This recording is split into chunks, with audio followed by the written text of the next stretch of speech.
এটা এতটা মজা আর এতটা ইউনিক যে একবার বানিয়ে খেলে এর ফ্রেন্ড হয়ে যাবেন। যাকে বানিয়ে খাওয়াবেন সেও এর ফ্রেন্ড হয়ে যাবে। আপনারা বাসায় অবশ্যই ট্রাই করবেন। আর এই মজার রেসিপি বানাতে হলে আমার ভিডিওটা প্রথম থেকে লাস্ট পর্যন্ত অবশ্যই দেখবেন। তাহলে চলেন স্টার্ট করি। প্রথমে একটি প্যানে তেল দিয়ে দিব 2 টেবিল চামচ। এখানে আমি অলিভ অয়েল তেল দিয়েছি, আপনারা যে কোনো কুকিং অয়েল ইউজ করতে পারেন। রসুন 1 চা চামচ, আদা হাফ চা চামচ দিয়ে আমি ভেজে নিব। হালকা কালারটা চেঞ্জ হলে এর মধ্যে আমি চিকেন দিয়ে দিব। এখানে আমি চিকেনটা ব্লেন্ডারের সাহায্যে ব্লেন্ড করে নিয়েছি। আর এখানে চিকেন আছে 200 গ্রাম।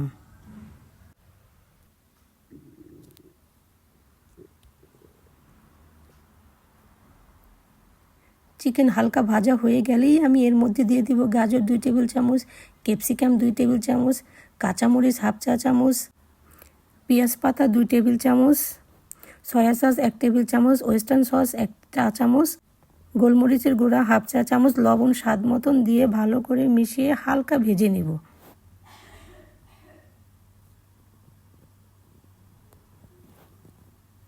এখানে বেশি ভাজার দরকার নেই, কারণ আবার আমি মোমোতে ভরে সিদ্ধ করব। এর জন্য হালকা ভেজেই আমি নামিয়ে ফেলব।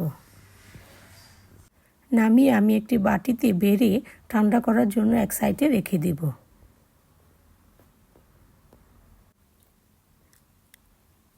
এদিকে আমি কিছু মোমো শিট নিয়ে নিলাম। এই শিটগুলো আমার আগেই তৈরি করা ছিল।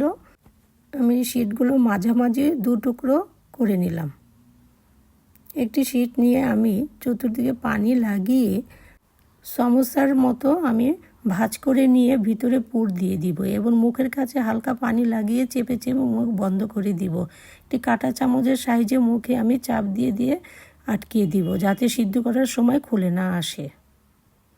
এই তো আপনাদের বোঝানোর জন্য আমি আরেকটি করে দেখাচ্ছি। দেখে অবশ্যই বুঝতে পারছেন আমি যে কীভাবে বানিয়েছি। একদম সোজা, একদম ইজি।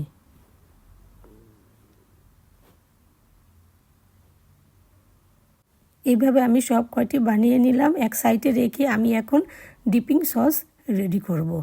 একটি বাটিতে রসুন হাফ চা চামচ, চিলি ফ্লেক্স হাফ চা চামচ, মরিচের গুঁড়া 1/4 চা চামচ, সাদা তিল 1 চা চামচ, পেঁয়াজ পাতা 1 চা চামচ, সয়া সস 1 টেবিল চামচ, ওয়েস্টার সস 1 চা চামচ, সিসেম অয়েল 1 চা চামচ ও গরম তেল 2 টেবিল চামচ দিয়ে ভালো করে মিশিয়ে নিব। ও এর মধ্যে আমি হাফ চা চামচ চিনি দিয়ে দিব। দিয়ে ভালো করে মিশিয়ে এক সাইডে রেখে এখন আমরা মোমো সিদ্ধ করতে যাব। পাতিলার পানি ফুটে উঠলে এর মধ্যে আমি মোমো দিয়ে দিব। সামান্য পরিমাণ লবণ দিয়ে দিব।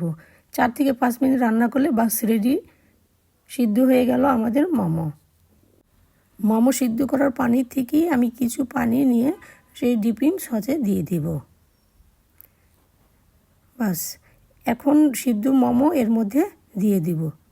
রেডি হয়ে গেল আমাদের স্পাইসি মোমো স্যুপ। দেখতে কি আকর্ষণ হয়েছে, তাই না? খেতেও চমৎকার। একবার মুখে দিবেন তো বারবার দিতেই ইচ্ছে করবে। আপনারা অবশ্যই বাসায় এই রেসিপি বানিয়ে খাবেন। সবাই ভালো থাকেন। আল্লাহ হাফেজ।